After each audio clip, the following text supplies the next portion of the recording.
Bonjour, je vous remercie d'être là pour ce deuxième cours de cette année. Au cours précédent, comme vous vous en souvenez, nous avons essayé de rappeler le cadre général de notre enquête.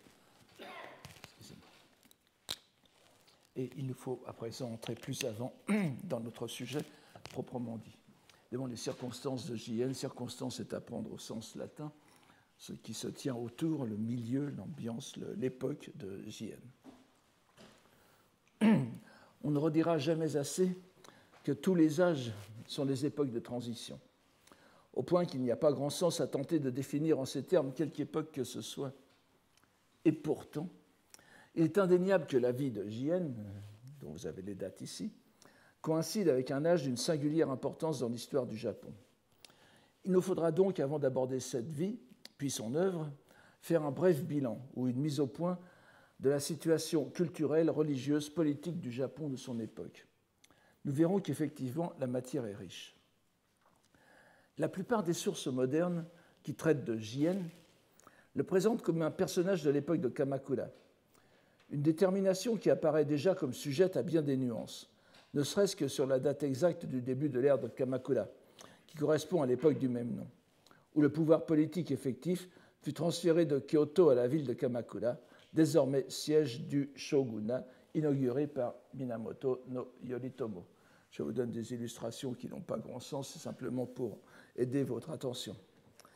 Les historiens donnent le plus souvent l'an 1185 comme début de l'ère, avec la victoire de Yoritomo à la célèbre bataille de Dan-no-ura, la bataille navale qui vit la défaite des Taira.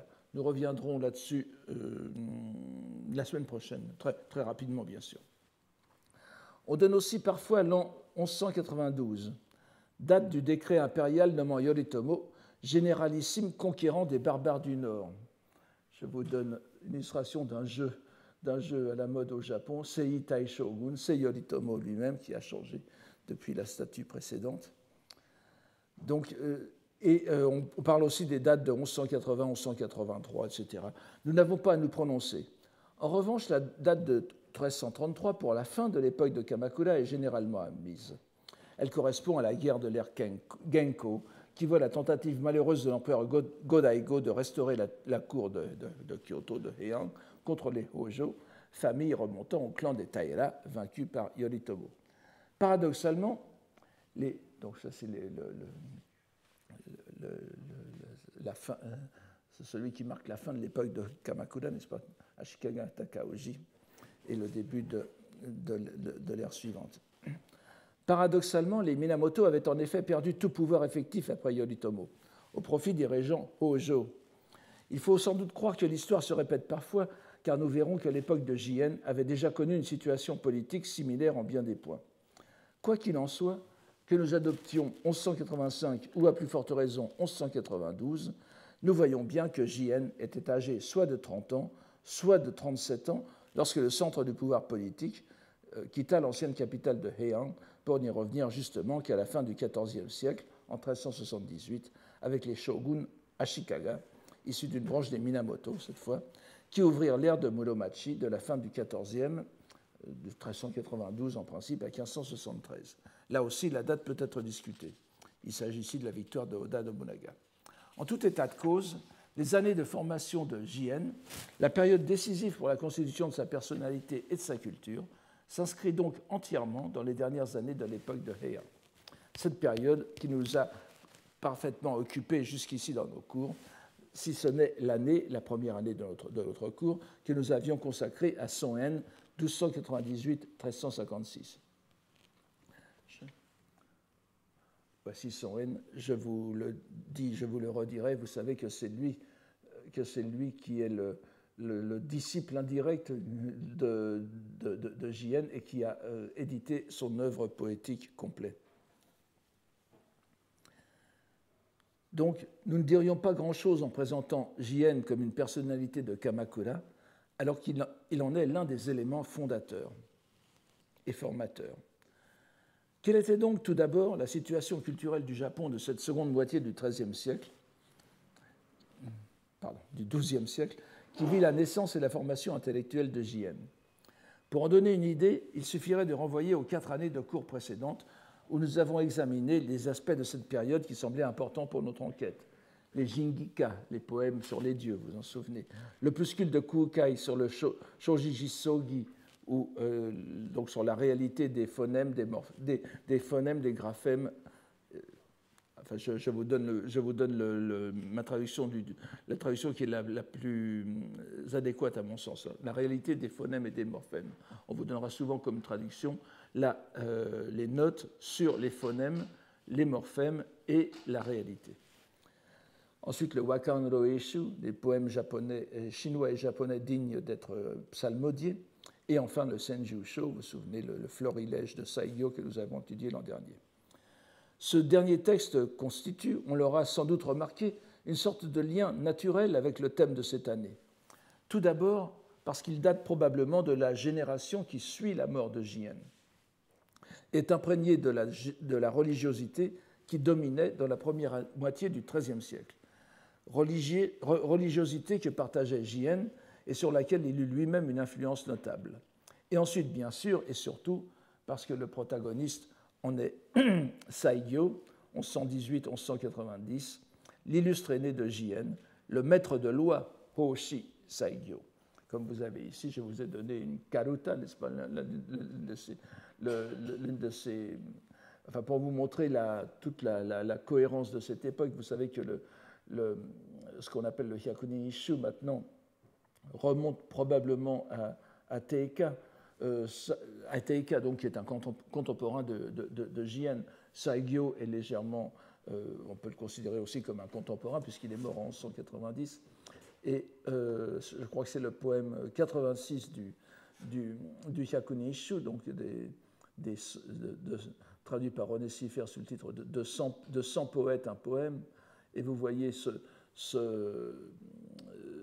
poème qui pourrait être pris sous plusieurs sens. Je vous le donne très rapidement, n'est-ce pas? Alors c'est Nageke tote tsukiyawa mono mo wasuru. Alors kakochika o naru waya namida kada. Est-ce la lune qui m'incite ainsi à penser avec nostalgie? Alors à quoi? À la lune elle-même. Souvent, dans la poésie médiévale, ça peut être pensé à quelqu'un, donc une pensée amoureuse. Ici, c'est certainement la pensée l'attachement au phénoménal dont se plaint, de son trop grand attachement encore au phénoménal dont se plaint Saigyo, et Kakochika o naru, waya namida kana, et pourtant mes larmes coulent malgré le visage de reproche que je lui adresse. C'est un poème très, très, très célèbre et qui est empreint parce que c'est Saigyo, de pensée bouddhique.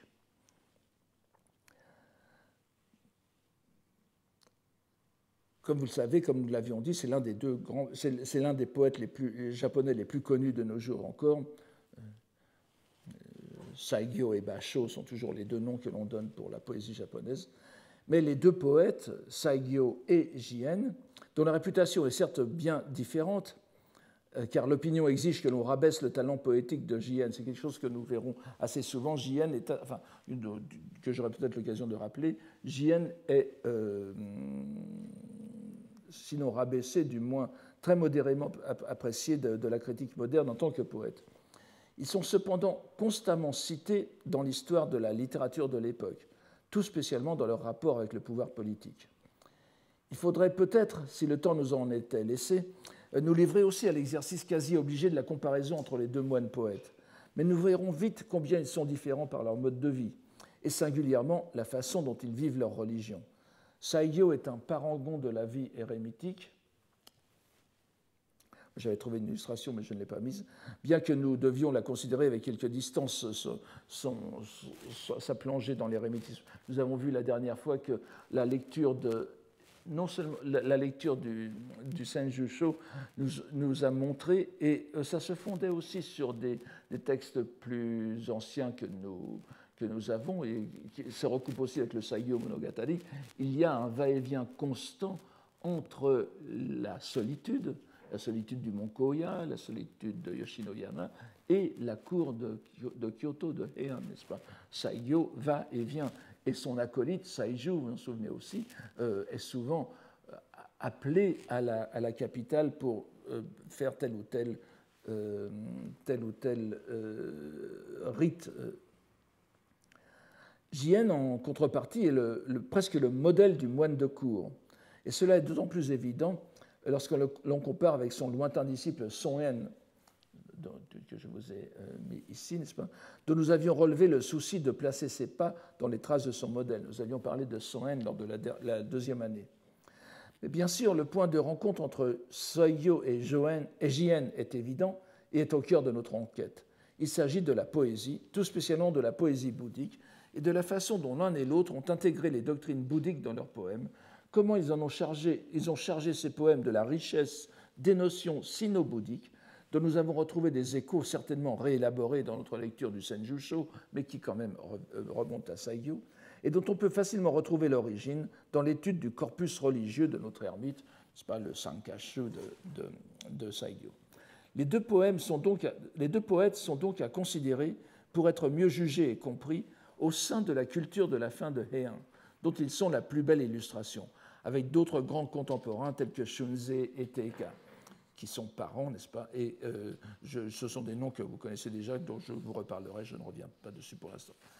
Et l'on n'oubliera pas qu'ils sont les deux poètes les plus représentés dans le Shinkokinshu, le 8e recueil, n'est-ce pas, dont je vous ai un peu entretenu la dernière fois, dont je vous en redirai quelques mots tout à l'heure. Donc le nouveau Kokinshu, les nouveaux poèmes, il vaut mieux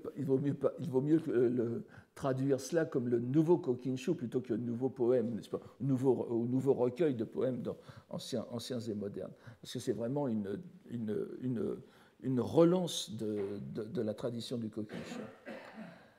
Chacun des deux, Saigyo et Jien, ont plus de 90 poèmes, n'est-ce pas, chacun, je crois que c'est 91 et 94, avec un léger avantage de 3 poèmes pour Saigyo, dans ce Shinkokinshu. Alors évidemment, le Shinkokinshu, qui date du tout début du XIIIe siècle, mais qui est entièrement, dont la matière est entièrement de Heian, n'est-ce pas? Parler de la situation culturelle, selon notre point de vue, c'est faire le point sur la situation langagière de la fin de Heian.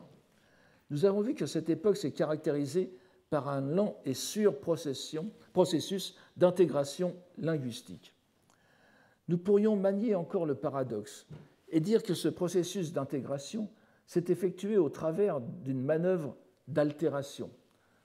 Je vous ai dit toute l'importance que j'attachais à ce terme que je dois à M. Romain Menini pour décrire ce qui s'est passé dans la culture japonaise au long des siècles. Ce processus, nous pouvons encore une fois le trouver résumé dans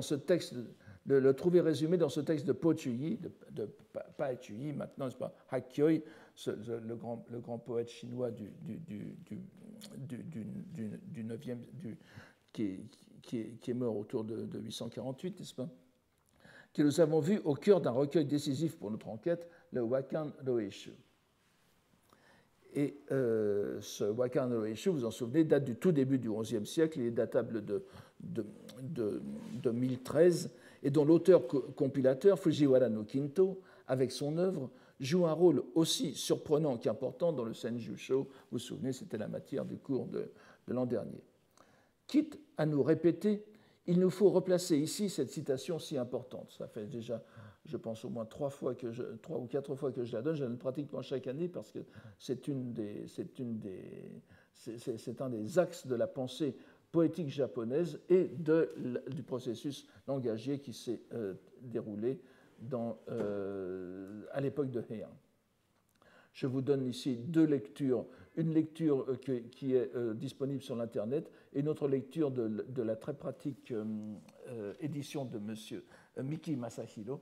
Vous prendrez celle que vous voulez. Je vous en donne ici la traduction.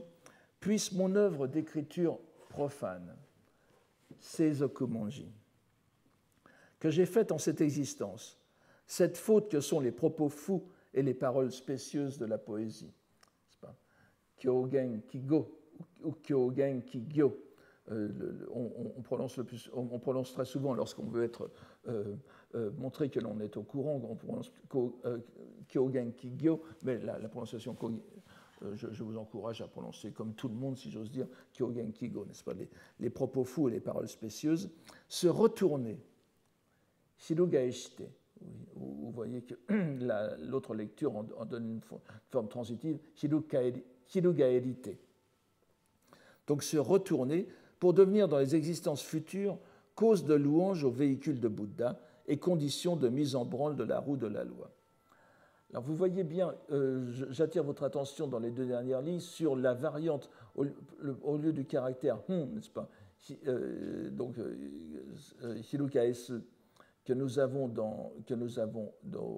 au centre pratiquement de la citation, on trouve souvent le caractère tenzuru, korobu.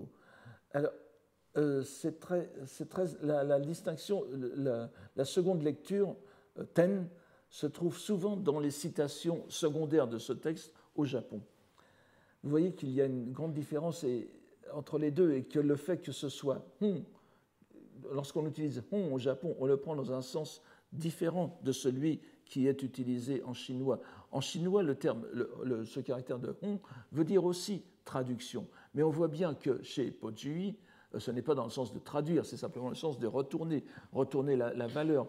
Et lorsqu'on a ten, c'est aussi un sens bouddhique qui veut dire, vous avez un terme technique du bouddhisme qu'on appelle ten-e, n'est-ce pas? Ten-e, c'est-à-dire yoridokoro o tenjiru, ce qui correspond à l'ashraya parivarta en sanskrit, c'est-à-dire la permutation de la base, qui est vraiment le fait que la base mentale du pratiquant change d'angle, si vous voulez, pour se tourner vers la pratique. Alors c'est aussi un sens bouddhique très important. Mais en chinois, chez Pojui, ce n'est bien évidemment pas le sens de traduction qui est ici employé. Pojui pense à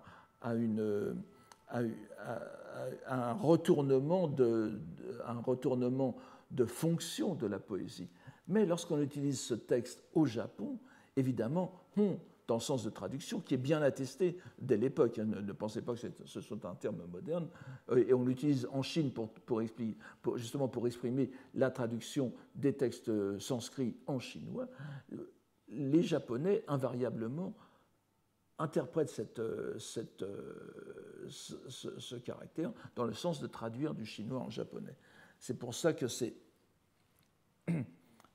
donc la logique langagière même qui se trouve à l'œuvre dans ce Wakan no Eshu, dont l'intention est précisément ceci: retourner ou traduire le chinois pour en faire du japonais, présenter la poésie et donc la langue japonaise comme équivalente en dignité du chinois. Tout ce processus s'est accompli après la période de Nara et le début de Heian, qui avait vu fleurir la poésie et la composition en style chinois, dès le tout début du Xe siècle, avec la première anthologie impériale, je vous rappelle qu'elle est de 905. Nous ne pouvons qu'admirer la synchronicité. Le huitième recueil impérial, le Shinko Kinshu, dans lequel Jien joua un si grand rôle, clôt le cycle des 8 recueils de Heian, dont la primauté sur l'ensemble des 21 recueils est canonisée par Teika, n'est-ce pas, dont je vous parlais tout à l'heure, avec son anthologie dite Hachidaisho, n'est-ce pas, le recueil des 8 périodes, c'est-à-dire les 8 premiers recueils officiels. Ainsi, bien que située historiquement à l'époque de Kamakura, la 8e anthologie est bien à considérer comme l'accomplissement de Heian et l'annonce d'une ère nouvelle. C'est la 7e anthologie, le recueil d'un millénaire, le Senzaishu, achevé vers 1188 et à la rédaction de laquelle le poète Shunzei, le père de Teika, avait eu un rôle décisif, qui est la toute dernière de Heian à proprement parler. Et on se rappelle que c'est ce même Shunzei, je vous l'avais cité il y a quelques années, qui, au début de son traité poétique, le Kodai Futeisho, rédigé en 1197, s'exprimait ainsi sur la poésie japonaise. Je ne vous ai pas donné le texte, mais je vous donne simplement la substance. En conséquence, disait Shunzei, je soutiens à présent que la profonde voix de la poésie japonaise, en ce qu'elle est analogue aux 3 substances, c'est-à-dire aux 3 vérités de la vacuité, de la conditionnalité et de la médianité, Kukeichu no Santai, permet de communiquer avec la voie bouddhique. Je n'insiste pas sur ces trois vérités, mais rappelez-vous simplement que c'est un des symboles de la doctrine, de la doctrine du Tendai. Vous voyez, nous sommes vraiment dans je l'ai dit, je le redirai tout à l'heure, la pensée, la représentation intellectuelle de Heian est marquée par le Tendai. Et on se rappelle aussi que d'un autre côté, le recueil d'un millénaire, donc le Senzaishu, rendait définitive la double rubrique des poèmes sur les dieux et sur la doctrine bouddhique, Jingika, Jingibu et Shakkyoka, Shakkyobu, qui forment les dernières rubriques des recueils. Tout cela nous amène à cette double observation sur la situation culturelle de la fin de Heian. Le processus de mise à niveau de la langue japonaise et de la langue chinoise, par l'intermédiaire de la série des 8 anthologies impériales après le flot des anthologies de style chinois, était achevé sur le plan littéraire. En même temps que la valorisation religieuse de cette poésie et donc de cette langue s'était accomplie au long de ces 3 siècles grâce à la... Donc c'est en même temps que cela, donc la valorisation religieuse de cette poésie et de la langue japonaise s'était accomplie au long de ces 3 siècles grâce à l'intégration des dieux japonais dans la vision bouddhique de l'univers, intégration fondée sur l'idée de l'essentiel et du vestigiel, du fondamental et des traces, le Honji Suijaku que je vous donne ici. Et je vous ai dit, lors de cette, je crois que c'était la deuxième année sur les Jingika, sur les poèmes sur les dieux, je vous ai fait remarquer combien cette rubrique de poèmes sur les dieux était d'un certain côté trompeuse, parce que le rôle essentiel de cette rubrique était de montrer justement que les dieux japonais étaient des émanations des entités bouddhiques, des Bouddhas et des Bodhisattvas. Nous avions en réalité, ce n'était pas une opposition rubrique sur les dieux japonais d'un côté contre rubrique sur les Bouddhas de l'autre. La rubrique sur les dieux japonais montrait que ces dieux japonais étaient intégrés dans les honji, dans les bases fondamentales qui étaient les Bouddhas, et qu'ils étaient considérés comme des traces des émanations. Donc c'est le processus même de la langue, de rapport entre le chinois et le japonais qui était exemplifié dans cette relation. Nous avons à plusieurs reprises nommé Fujiwara no Teika, lui aussi poète, critique, contemporain de Jien. On ne peut le passer sous silence, non seulement pour son importance dans la critique poétique, et évidemment, je ne peux que renvoyer aux travaux de mon jeune collègue Michel Vieillard-Baron, et la canonisation de la poésie de Heian. Vous savez son rôle dans l'établissement des Sanju no Kasen, n'est-ce pas, les 36 génies, les 36 immortels de la poésie. Je vous ai parlé du Hyakuni Ishu, etc. Donc c'est vraiment la canonisation de la poésie, mais aussi pour le rôle immense qu'il joua dans la transmission définitive de l'héritage littéraire en prose, avec en premier lieu l'Issei Monogatari et surtout le Genji Monogatari. Il fut à l'origine de la lignée dite des Aobyoshi Bon, qui devint le texte standard jusqu'à l'époque moderne, en particulier du Genji, en rejetant la plupart des autres dans l'ombre. Ainsi, grâce à lui ou par sa faute, l'œuvre littéraire fondatrice que fut le Genji Monogatari, plus de 2 siècles après sa rédaction, n'est-ce pas, puisque Teika est de la fin du XIIe siècle, alors que le Genji, vous savez qu'on a fêté le millénaire en 1008, c'est pas, dont on peut considérer qu'entre 1000 et 1010, il était rédigé. Donc, au sortir de l'époque de Heian, trouva sa forme définitive pour devenir un texte majeur de la culture japonaise. Et ceci, malgré qu'on en ait, bien avant sa définition comme classique littéraire au sens européen à la fin du XIXe siècle. Vous savez que c'est une idée que je trouve assez rapide pour dire gentiment, n'est-ce pas, c'est une idée très à la mode que l'on trouve encore, sur laquelle le Genji Monogatari a été pris dans une masse indistincte de textes japonais pour en faire un symbole de la littérature japonaise à la fin du XIXe siècle, parce que les Japonais devaient faire comme tout le monde et avoir une littérature nationale. Vous savez, le concept de littérature nationale s'étant développé en Europe d'ailleurs aussi au XIXe siècle. Or, ce n'est pas vrai. Bien sûr, le concept de littérature en tant que tel n'existait pas. En revanche, la place centrale du Genji dans toute la culture japonaise, pratiquement depuis sa parution, je ne vais pas revenir là-dessus, mais jusqu'à l'époque moderne, est indéniable. Qu'il soit considéré comme œuvre littéraire, comme œuvre morale, ou tout simplement comme modèle poétique. Que ce soit donc pour le Kokinshu, l'Issei Monogatari ou le Genji Monogatari, le rôle que joua Teika dans leur diffusion nous amène à considérer l'époque de Jien comme une période singulière, une sorte de creuset alchimique où l'ensemble de l'héritage littéraire de Heian passe par une phase de formation et de transformation qui lui donnera l'aspect que nous lui connaissons encore. Cela peut se dire aussi en deux autres domaines que nous effleurerons ici très brièvement. Tout d'abord, la littérature de commentaire. C'est dans cette période qui va de la fin du XIIe siècle au début du XIIIe siècle que l'on voit s'élaborer un ensemble de commentaires qui ne prennent plus pour objet les œuvres continentales ou les textes bouddhiques canoniques, mais les œuvres japonaises antérieures. Cela est vrai bien sûr des textes littéraires. Et Teika lui-même en a montré l'exemple en commentant le Genji Monogatari ou le Kokinshu, ouvrant la voie à un corpus littéraire qui prit des proportions gigantesques à l'époque d'Edo. Mais il faut aussi mentionner le grand mouvement exégétique qui concerne les textes religieux japonais, ainsi que la reprise en main religieuse de textes que nous avons tendance à considérer comme purement littéraires. Lors de notre cours sur le Shoji Jissogi de Kukai, nous avons rencontré l'œuvre du commentateur, je ne pense pas l'avoir marqué ici, enfin ça n'a pas grande importance, nous avons rencontré l'œuvre du commentateur Dohan, 1179-1252, vous voyez, quasiment contemporain de Jien, qui fut le premier de ceux qui s'efforcèrent d'élucider cet opuscule profond et abscon. Nous avons vu l'année suivante que les commentaires suivis du Wakan no Eishu, à la différence des gloses de Oe no Masafusa, qui est mort en 1111, mais ce sont des gloses, remontent aussi au tournant de l'an 1200, avec les ouvrages de Shinha et puis de Eisai.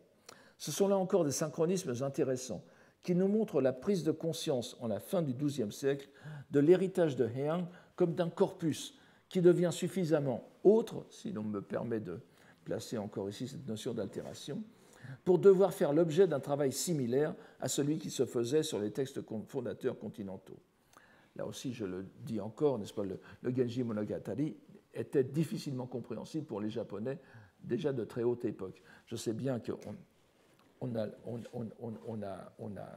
a des témoignages sur le fait que de toutes jeunes filles pratiquement contemporaines de l'auteur pouvaient le lire, mais très très très vite, il y a eu un décalage très grand entre la langue ambiante et le style du Genji. Remarquons le double mouvement langagier. Nous voyons que les commentaires du Wakan no Eishu sont tout d'abord, nous avons vu, sont tout d'abord consacrés aux poèmes chinois et sino-japonais. Ce n'est que peu à peu et tardivement que les wakas de ce recueil font l'objet de commentaires approfondis. Le point commun entre les commentaires du Shoji Jissogi et les premiers commentaires du Wakan no Eishu est donc que l'on a affaire à une attitude traditionnelle. Il faut expliquer, en chinois classique de préférence, des textes manifestement autres. Mais l'on voit aussi peu à peu à l'œuvre la logique langagière lancée par le Wakan no Eishu. Alors que les commentaires de ce recueil, à la fin du XIIe siècle, n'abordent pas encore les wakas, c'est pourtant l'époque, fin du XIIe avec Kensho, qui fait essentiellement des gloses, et au début du XIIIe avec Teika, qui reprend Kensho, et Michel Villard-Baron est en train de travailler dessus, justement. C'est à cette époque, donc, que le Kokinshu se transforme à son tour en objet exégétique. Précisons que le verra un peu plus tard, dans la seconde moitié du XIIIe siècle, les premiers grands commentaires du Manyoshu. On pourrait dire que c'est l'existence de commentaires qui fonde un texte classique. Et l'époque où vécut Jien est véritablement l'âge où, une fois constitué le corpus, les lettrés peuvent se consacrer à ce qui est jusqu'à nos jours leur raison de vivre, le commentaire de texte. Et désormais, l'on peut consacrer cette noble activité non seulement aux œuvres rédigées en chinois ou en sino-japonais, mais aussi aux œuvres japonaises, exclusivement japonaises, qu'elles soient poétiques ou en prose. Contentons-nous ici de remarquer que les œuvres en prose elles-mêmes, l'Issei et le Genji, sont valorisées aussi essentiellement en ce qu'ils sont le support de waka. On peut se demander ce qu'aurait été le statut du Genji s'il n'avait pas enfermé près de 800 poèmes, qui ont d'ailleurs souvent circulé sous forme indépendante. Ce sont les poèmes qui sanctifient le Genji et bien sûr l'Issei Monogatari. C'est une idée que je partage aussi avec le professeur Imanishi, avec qui j'en parlais il y a quelque temps. Ces textes, le waka est en quelque sorte la substance qui donne toute sa valeur au texte japonais. Nous avons vu pourquoi. En même temps, l'époque de Jien va aussi se former et s'établir en toute légitimité littéraire de nouvelles manières d'écrire, des styles nouveaux qui vont vite dominer l'expression écrite de l'ère nouvelle. Dès avant l'essor des grands récits militaires, n'est-ce pas, les Gunki Monogatari, dont le chef-d'œuvre sera bien sûr le Heike Monogatari, récit dont le style est profondément marqué par le kakikudashi du Kambun, donc la lecture en japonais du sino-japonais.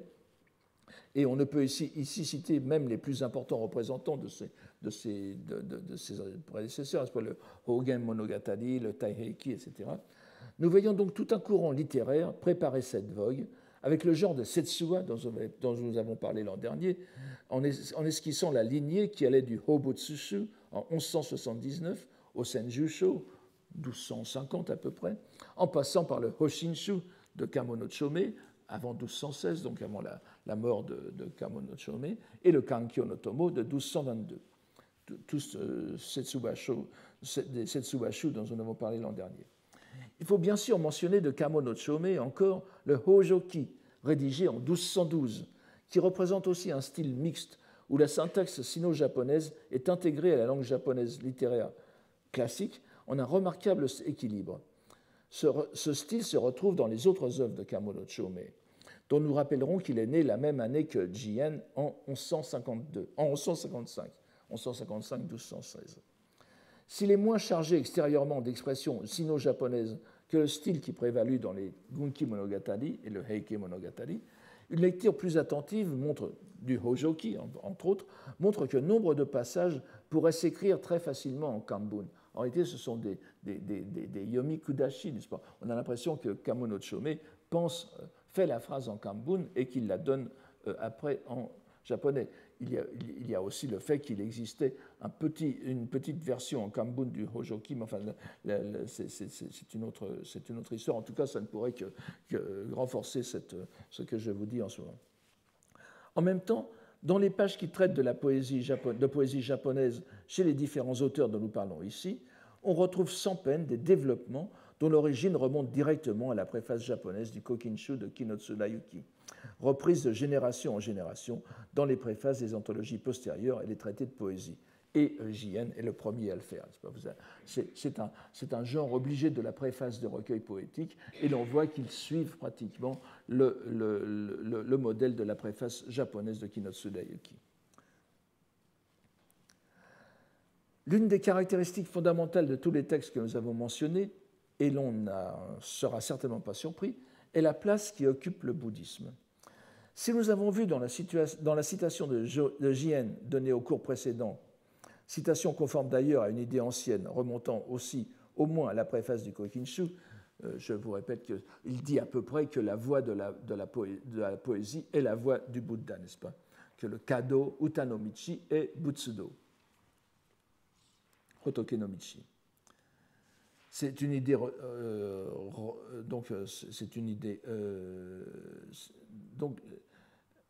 c'était une citation. Ah oui, et je vous avais dit aussi que c'est aussi le moyen de Kuni o Osamuru, n'est-ce pas? Osamuru Michi, une voie pour gouverner le pays.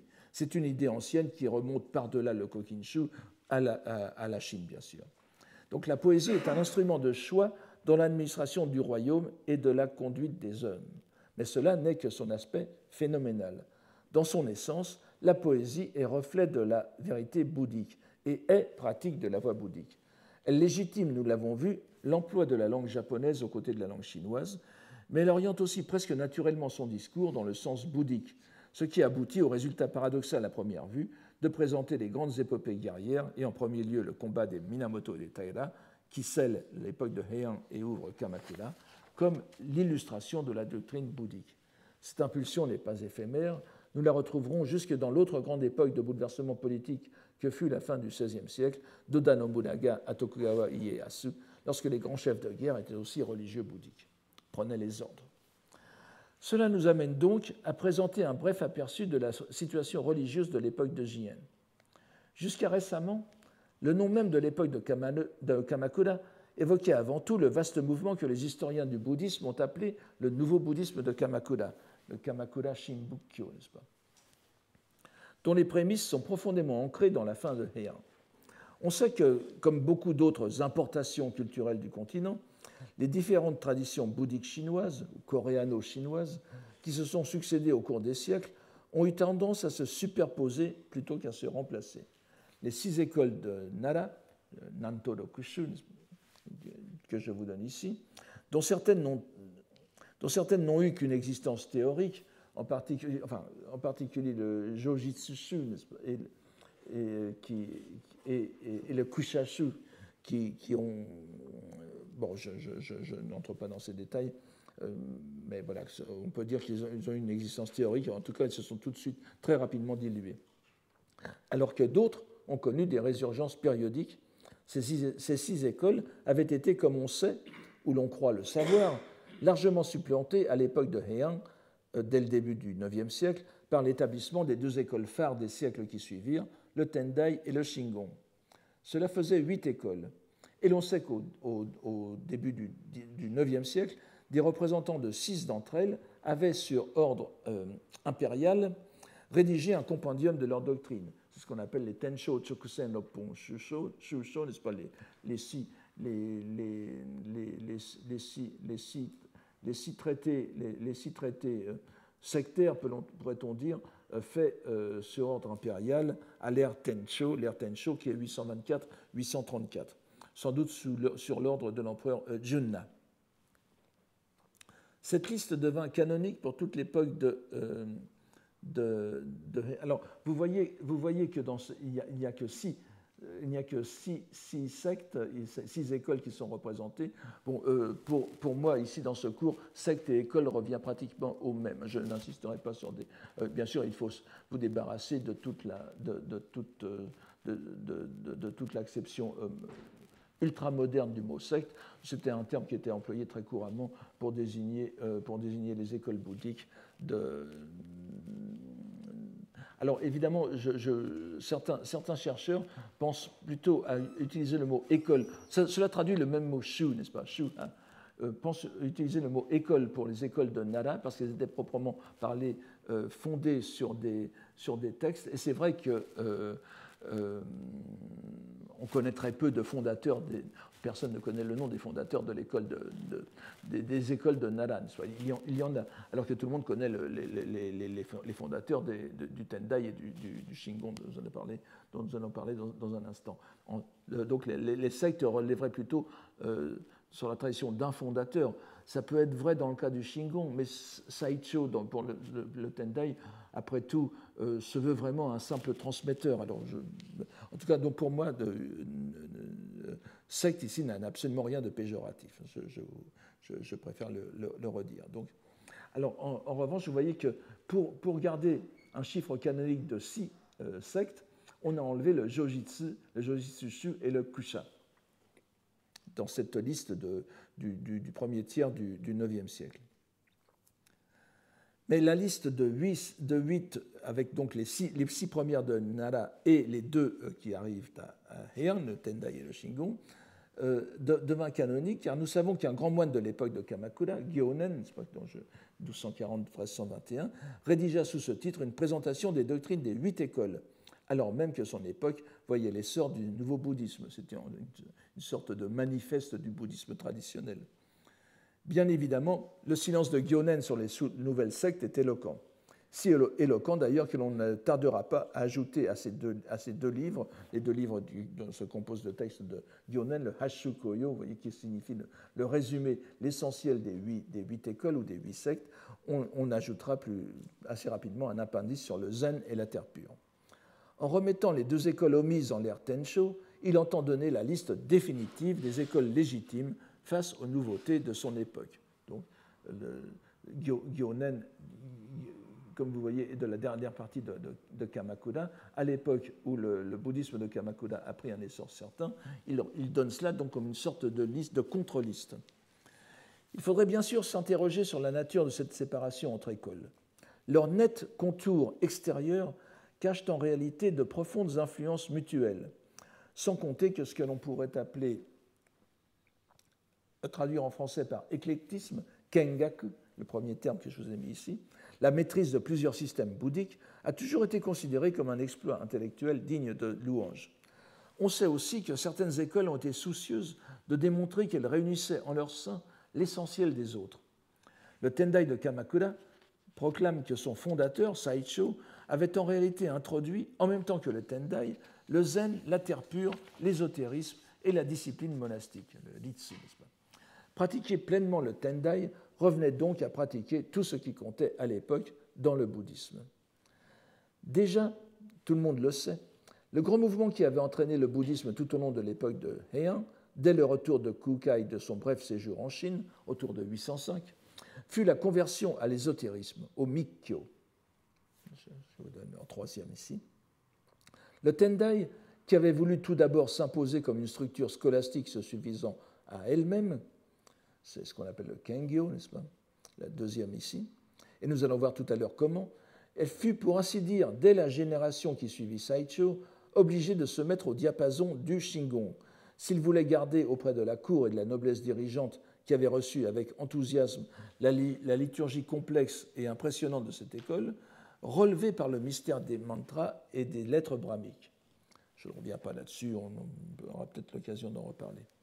On voit donc s'élaborer en parallèle à la doctrine scolastique, désormais appelée exotérique, Kengyo, avec sa hiérarchie fondée en principe sur l'érudition et l'expérience monastique, l'expérience scolastique, une autre hiérarchie ésotérique, qui est celle du Taimitsu, n'est-ce pas, donc du Tendai ésotérique, qui sera fondée sur les initiations et dont le prestige sera au moins aussi grand que l'organisation exotérique. La lecture du Shoji Jisogi nous a montré comment les doctrines ésotériques, expliquant la structure transdimensionnelle des lettres brahmiques, ont fourni aux Japonais de la fin de Heian une justification doctrinale bouddhique de la réévaluation de la langue japonaise. Je vous le redis, n'est-ce pas, Kukai n'avait pas parlé du japonais dans son traité, ni d'ailleurs nulle part, mais les commentateurs de la fin de Heian et de Kamakura intègrent à leur nouvelle conception du bouddhisme et des rapports avec le japonais les idées de Kukai pour justifier la langue japonaise.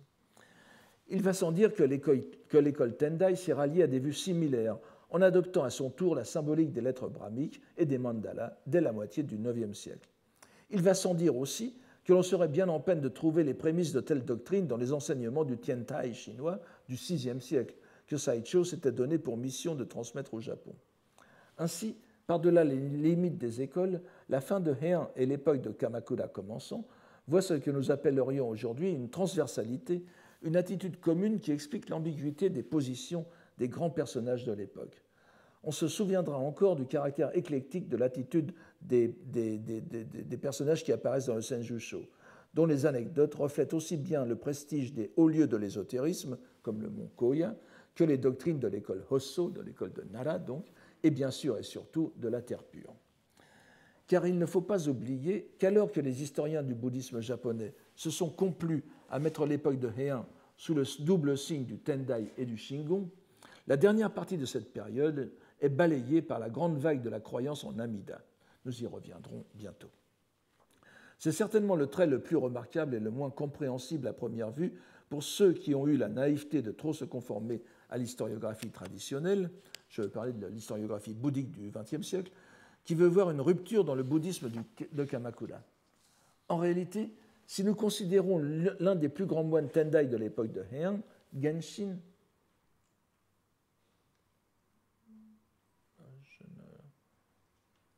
ah oui, il est là, c'est l'avant-dernier, n'est-ce pas, 942-1017, nous voyons immédiatement que les choses ne sont pas clairement tranchées. Il fut sans contestation possible l'un des meilleurs connaisseurs de la scolastique Tendai, de son époque en tout cas. Il s'illustra aussi dans l'histoire des disputations de l'école. Et on n'oubliera pas non plus qu'il fut l'un des principaux responsables de la transmission de la logique bouddhique dans le Japon médiéval, Immyo. Et pourtant, comme nous le savons tous, l'œuvre par laquelle il reste connu jusqu'à notre époque, il est encore en livre de poche, n'est-ce pas? Le texte décisif pour l'histoire de la pensée bouddhique de la seconde partie de Heian n'est autre que le Hojo Yoshu que nous avons ici, qui, comme son nom l'indique, est un guide pour la renaissance en la terre pure. La meilleure façon d'assurer cette renaissance est la commémoration du Bouddha Amida, Nembutsu, pour laquelle il distingue deux modes principaux, mais nous ne nous y arrêterons pas ici. Contentons-nous de remarquer que dans le Hojoki, dont je vous ai déjà parlé il y a quelques instants, 2 siècles après la mort de Genshin, donc, Kamo no Chome, l'auteur, fait une brève description des livres qu'il a disposés dans son ermitage sur une étagère de fortune. Vous savez que le Hojoki, texte très court que je vous invite à lire, décrit comment Kamo no Chome, déçu du monde, se retire dans les environs de Kyoto. Et il décrit les 2 ermitages qu'il a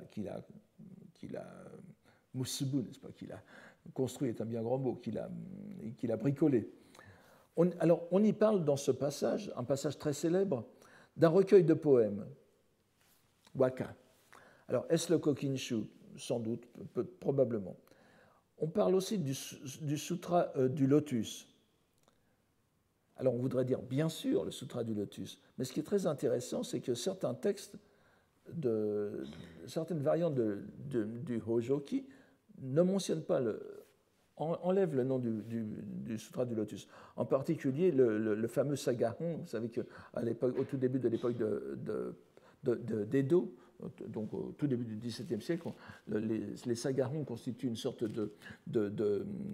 d'édition, de xylographie des grands textes japonais, et la version Sagahon du Hojoki ne mentionne pas le sutra du lotus.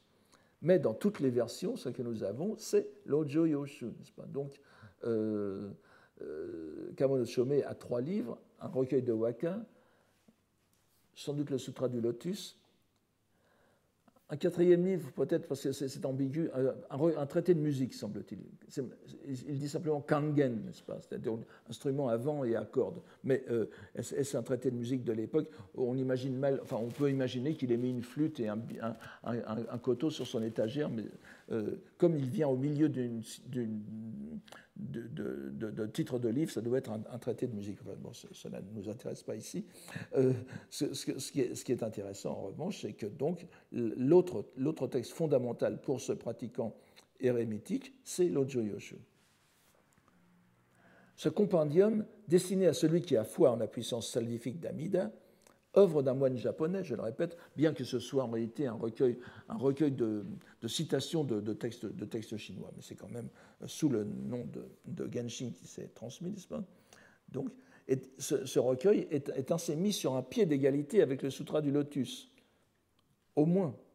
Donc le sutra qui régnait en maître au Japon depuis que le bouddhisme était arrivé. Et il est intéressant de voir que l'Hojo Yoshu est mis en contrepartie avec ce traité de la terre pure, donc est mis en contrepartie avec l'un des plus grands sutras bouddhiques. Ce témoignage du début du XIIIe siècle, qui ne saurait être mis en doute, d'un contemporain de Jien, nous donne une indication précieuse sur le changement de vision du monde qui s'était instauré à la fin de Heian. Une excellente illustration en est la modification qu'apportait la foi en la terre pure à la grille d'explication que la scolastique Tendai avait élaborée dès l'œuvre de son fondateur réel, Chingi, n'est-ce pas, au VIe siècle. Nous ne pourrons pas entrer ici dans les détails de cette construction monastique, mais nous en dirons l'essentiel. C'est important pour la suite, vous comprendrez pourquoi lorsque nous aborderons l'œuvre de Jien. Cet essentiel est tout entier contenu dans le dogme dit de la classification critique des doctrines, Kyohan ou Kyohan Hanjaku. Un tel dogme n'est nullement l'apanage du Tendai. On en trouvera aussi d'autres versions, notamment dans le Shingon. Mais il est certain que c'est la version Tendai qui se répandit le plus largement dans la culture générale japonaise. Nous nous en tiendrons ici aux 4 doctrines et aux 5 périodes dans ce Goji Hakkyo. Vous voyez que... alors je suis obligé de simplifier un peu. Vous voyez que cette classification critique des doctrines est appelé, résumé dans l'appellation de Goji Hakkyo, les 5 périodes et les 8 doctrines enseignements. Ces 8 doctrines ont été 2 groupes de 4, Kegi no Shikyo et Keiho no Shikyo. Les Kegi no Shikyo concernent la méthode de l'enseignement, la façon dont le Bouddha a enseigné ses sutras. Je ne reviens pas dessus. Les Keiho no Shikyo donc, concernent le contenu de l'enseignement. Et c'est là que nous avons les 4 doctrines sur lesquelles je vais revenir dans un instant. Le rôle de cette classification doctrinale est évident. Il découle d'un besoin qu'a éprouvé de longue date non seulement la communauté bouddhique, mais aussi tous ceux qui tentaient d'aborder rationnellement l'étude de l'immense canon bouddhique, de situer les uns par rapport aux autres et de hiérarchiser les enseignements variés et parfois contradictoires qui s'y trouvent. La conséquence naturelle, c'est d'ailleurs l'intention première d'un tel traitement, est que chaque école élaborera une grille de lecture qui justifiera ses propres priorités. L'originalité du Tendai est que sa classification comporte une dimension à la fois doctrinale et historique, en ce que les différents Bouddhas voient leur prédication suivre une progression graduée au long de la vie historique de Shakyamuni. Il existe aussi une autre classification, mais nous ne nous y rentrons pas ici. Rappelons donc que les 4 doctrines, les 4 doctrines selon la nature de l'enseignement, c'est-à-dire celle que je classe, c'est donc l'avant-dernière rubrique, Zo, Tsu, Betsu, En, sont celles des corbeilles en premier lieu, les 3 corbeilles, la commune, la particulière et la parfaite. Les 5 périodes sont la répartition des 50 années qu'a vécu le Bouddha historique depuis sa réalisation de l'éveil jusqu'à son entrée en extinction dans le nirvana. Exposer en détail ces dogmes nous emmènerait trop loin pour l'instant. Ce qui doit nous arrêter ici est la rubrique des 5 périodes, celle que j'ai donnée en dernier. Donc je vous invite à regarder pendant que je l'expose. Dont nous allons voir la façon dont elle influencera la vision du monde à l'âge qui nous intéresse. On sait que dans l'historiographie du Tendai, les 50 années qui séparent l'éveil du Bouddha de son entrée en extinction sont censées avoir vu la prédication de l'ensemble des textes contenus dans le canon bouddhique et qui se présentent comme le rapport de la parole même du Bouddha. Les sutras commencent par Nyose Gamon, ainsi l'ai-je entendu. Donc, c'est son disciple Ananda qui le dit. Le Tendai divise ses 50 ans tout d'abord en une période très brève, suivant immédiatement l'éveil parfait du Bouddha. Celui-ci révèle alors l'intégralité de la loi, sans ménager de gradation propédeutique à l'assemblée qui l'entoure. Mais celle-ci est composée avant tout de bodhisattvas, qui sont dans les tout derniers degrés de leur progression, si bien qu'il peut leur exposer le plus sublime des sutras, celui de l'ornement de splendeur que je vous donne ici, n'est-ce pas, le Kegonkyo, l'Avatamsaka Sutra. Je vous donne quelques indications bibliographiques, mais nous n'avons pas à nous y arrêter. Mais l'enseignement est si sublime que les simples auditeurs qui sont aussi dans l'assemblée ne peuvent rien en retirer. Ils sont, nous disent les textes, comme des sourds et des muets. Aussi, le Bouddha doit-il infléchir son enseignement? Toujours la dernière rubrique, n'est-ce pas? Et c'est ainsi que sa vie publique commence. Il rejoint ses 5 disciples à Bénarès et au Parcoser, au Rokuon, n'est-ce pas, Shika no Sono, comme disent les poèmes, met en branle pour la première fois la roue de la loi, en exposant les enseignements simples et aisés à comprendre qui forment le bouddhisme que l'on appellera du petit véhicule. Les 4 saintes vérités, l'octuple voie, les 12 liens causaux, les 6 excellences ou paramitas, etc., dogmes qui sont enseignés dans un corpus de textes traduits en chinois sous le nom de Agongyo, n'est-ce pas, les agamas, les instructions. Cette période est donc appelée, c'est la seconde période, appelée période du Parcoser. Alors que la première période, celle de l'ornement de splendeur, était pour ainsi dire en dehors du temps, malgré son appellation, elle est appelée aussi période, ou disons qu'elle a duré un temps très court, la seconde durera 12 années, n'est-ce pas? Nous avons ici 12 ans. Ces 12 années permirent au Bouddha de faire progresser l'intelligence de ses auditeurs. Il put ainsi passer au grade supérieur, qui était la prédication des sutras dits développés. En conséquence de quoi, c'est donc la seconde période, les Hodoji, n'est-ce pas, on dit parfois aussi Hotoji, la période des sutras développés. donc des sutras développés, en conséquence de quoi cette troisième période est aussi appelée la période développée, la période des sutras développés. D'un terme sanskrit, Mahavaipulya Sutra, d'un terme sanskrit qui est Vaipulya Sutra, qui désigne à l'origine une catégorie d'écriture bouddhique sanskrit, mais je n'interviens pas là-dedans. Il est amusant en revanche de voir que sous le terme de Mahavaipulya Sutra, le Kegon-gyo est aussi un sutra développé, un grand sutra développé.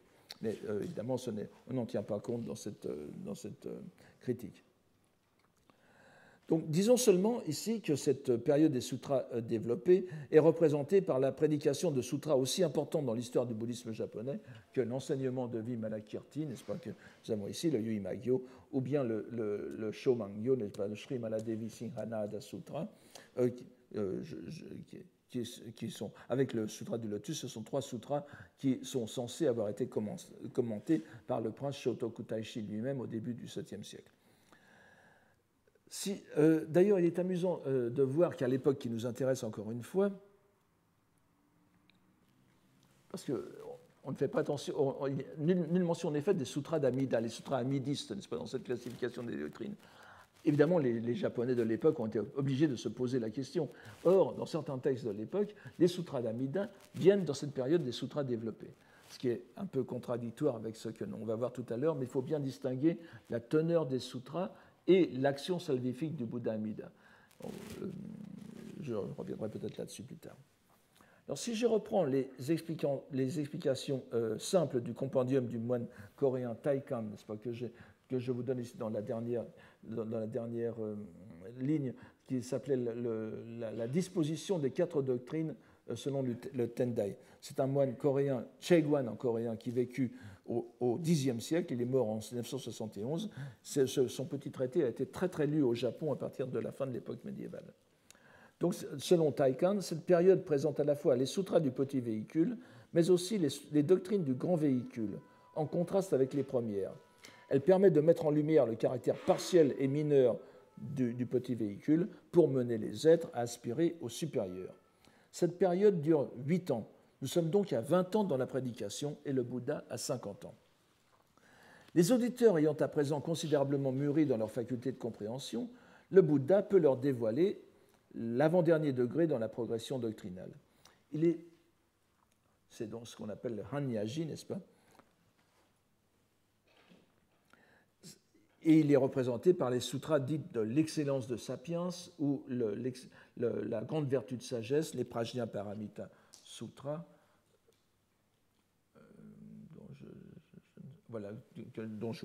sur lesquels je vous donne quelques détails ici.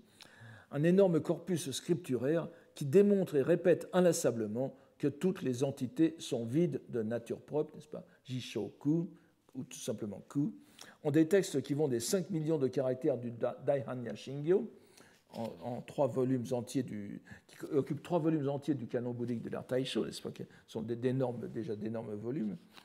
Il comprend 600 livres, aux quelques 260 caractères du Sutra du cœur de la sapience, le Hanya Shingyo. Le simple fait physique d'exposer une telle masse de discours a nécessité 22 années de la vie du Bouddha. Avec cette 4e période, celle de la sapience, donc le Hanyaji, nous en sommes à l'âge de 72 ans pour le Bouddha. Vient la dernière période, celle où le Bouddha s'achemine vers son extinction suprême. Les facultés des auditeurs sont désormais venues à pleine maturité. Ils sont prêts à entendre la révélation de la loi réelle, la loi sublime et subtile, Myoho Minori, du Sutra du Lotus. Tout ce qui précédait était en fait des expédients destinés à susciter l'intérêt des auditeurs et à éviter le découragement et l'incompréhension devant le caractère inaccessible de la doctrine telle qu'elle leur avait été jetée en pleine face de but en blanc lors de la première période, celle de l'ornement de splendeur. Dans ce côté expédientiel, je vous invite à le garder en tête pour la dernière citation que je ferai tout à l'heure. Tous les traités de dogmatique Tendai s'accordent à dire que la doctrine parfaite que le Bouddha révèle dans le Sutra du Lotus est en réalité la même que celle du Kegon-gyo. La différence étant qu'elle a été cette fois rendue compréhensible. On n'oubliera pas que la première partie du Lotus, et singulièrement le chapitre 2, est consacrée à révéler la nature provisoire et circonstancielle des enseignements antérieurs du Bouddha, alors que ce qui constitue la partie essentielle de la doctrine parfaite, retenez bien ce terme, n'est-ce pas, de Engyo, n'est-ce pas, dans la doctrine N, c'est le N que nous avons dans JN, qui voudrait dire la perfection de miséricorde, de charité. Donc, alors, la partie essentielle de la doctrine parfaite donc, est la réalité des entités, le Shohoji-so, dont je vous ai déjà souvent parlé. L'autre révélation importante et presque choquante est que l'épisode le plus décisif de la vie du Bouddha, sa mort, son entrée dans le nirvana, n'est elle aussi qu'un expédient salvifique. Cela fait en réalité une éternité que le Bouddha est entré dans la parfaite extinction. Le Sutra du Lotus, donc, abolit et transcende les enseignements précédents et en même temps, il les contient tous. Il fallut 8 ans au Bouddha pour prêcher ce qui devait être l'ultime sutra et parachever sa mission parmi les êtres. Vous savez qu'il y a 7 ou 8 livres dans le Sutra du Lotus selon les versions, selon les éditions. En Chine, c'est 7 livres, au Japon, c'est 8 livres. Et c'est vers la fin du 8e siècle que cette édition en 8 livres s'est répandue. Et on peut se demander si ce n'est pas pour se mettre en accord avec le fait qu'il y a eu 8 années de prédication du Lotus. Mais ce n'est pourtant pas tout, comme dirait une publicité. De même que la première prédication, celle de l'ornement de splendeur, était fort courte, nous avons, après la prédication du Lotus, une ultime partie, un reste de vie du Bouddha, sa dernière nuit en ce monde, qui sert avant tout, dans le dogme des 5 périodes, à mettre la doctrine en conformité avec ce que l'on considérait comme l'histoire authentique du Bouddha. Or, toutes les biographies traditionnelles s'accordaient sur le fait que le dernier enseignement prêché par l'éveillé était le sutra de l'extinction suprême, le Mahaparinirvana Sutra. Il fallait donc l'intégrer dans ce dogme. Il apparaît au Bouddha qu'au moment d'entrer dans l'extinction, il restait des êtres qui avaient échappé à l'action salvifique du lotus, et à leur intention, il prêche donc le sutra du nirvana. L'idée n'est d'ailleurs pas saugrenue, car on a de longue date relevé des similitudes entre les enseignements des 2 sutras, en particulier de l'existence éternelle de l'ainsi venu. Mais je n'entre pas, là aussi il y aurait beaucoup à dire. D'autres enseignements viennent développer ceux du lotus, avec d'immenses conséquences pour la pensée extrême-orientale, en particulier celui sur l'universalité de la nature de Bouddha. Le Issai Shujo Tsubusho, tous les êtres, l'ensemble des êtres possèdent la nature de Bouddha. C'est dans le Nihangyo. Cela n'existe pas dans le Sutra du Lotus. Il y a le terme nature de Bouddha dans le Sutra du Lotus, mais il y a un problème textuel qui fait qu'on peut hésiter entre nature et lignée. Donc c'est le Sutra du Mahaparinirvana qui est certainement, très certainement postérieur au Lotus, qui développe certaines idées qui ne sont pas dans le Lotus, mais que l'on considérera vraiment en relation avec les deux. Donc le Bouddha clôt à 80 ans les 8 dernières années de sa prédication et disparaît à minuit dans l'extinction.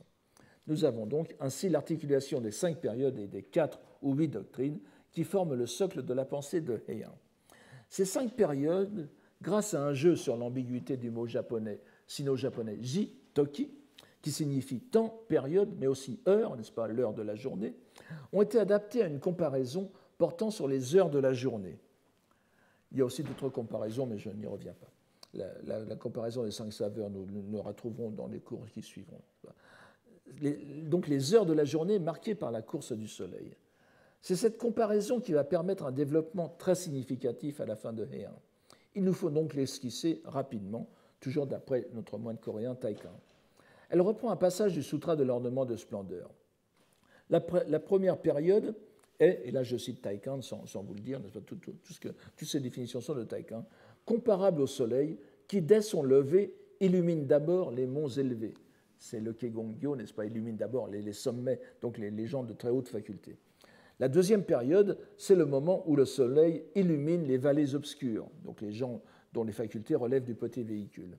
La troisième période, c'est l'heure du repas du matin, où l'on a la doctrine commune. La quatrième période, il s'agit de 10 heures du matin. Il ne précise pas davantage. Et c'est le Hanya, c'est donc la période de la Prajnaparamita. Et la cinquième période, est semblable au moment où le disque solaire est à midi et où toute chose est éclairée sans portée d'ombre. Voici les cinq périodes mises en parallèle avec les 5 heures du jour. Avec cette grille des 8 doctrines alliées aux 5 étapes de la prédication du Bouddha, 5 étapes reliées aux 5 heures du jour, le Tendai élabore un système presque parfait. On voit quand même qu'il y a la difficulté du Sutra du Nirvana. Un système presque parfait de compréhension dans tous les sens, n'est-ce pas, de la pensée bouddhique. La mise en relation avec les 5 heures de la journée en particulier, qui ne va que jusqu'à l'heure de midi, donne un sentiment de complétude. Mais en même temps, pourrait-on dire, si l'on réfléchit un peu, de non-adéquation de ce qui est comparé, du comparatum, à ce avec quoi on le compare, du comparandum. Car tout un chacun sait que la journée ne s'arrête pas à midi. Il manque l'après-midi et surtout le coucher du soleil. Nous verrons dans les prochains cours comment évolue cette idée et comment son évolution est importante pour comprendre l'étude et la pensée de Jien. En attendant, en guide d'indice et de rappel, et d'appel même, relisons ce poème de Jien, qui est dans sa Centurie du Lotus, et qui illustre le chapitre 7 du Sutra du Lotus, la cité fantasmagorique, la cité illusoire, qui correspond tout à fait à ce que je vous ai dit tout à l'heure, n'est-ce pas? C'est l'une des, vous savez, c'est une caravane qui va vers un endroit au trésor. La caravane est dans le désert, les gens sont assoiffés, sont affaiblis, ils veulent retourner, et le guide, qui est magicien aussi, fait apparaître une cité fantastique, une sorte de Disneyland au milieu du désert, où les gens croient voir des fontaines, des maisons fraîches, etc., et ils peuvent se reposer, il n'en est rien, il n'y a rien en réalité, et reprendre leur marche vers le lieu du trésor, qui, bien sûr, dans le Sutra du Lotus, est la révélation du lotus, n'est-ce pas? Or, nous avons maintenant ce texte de Jien, grand moine du Tendai, n'est-ce pas, donc fondé sur le Sutra du Lotus, et voici ce que Jien nous donne comme poème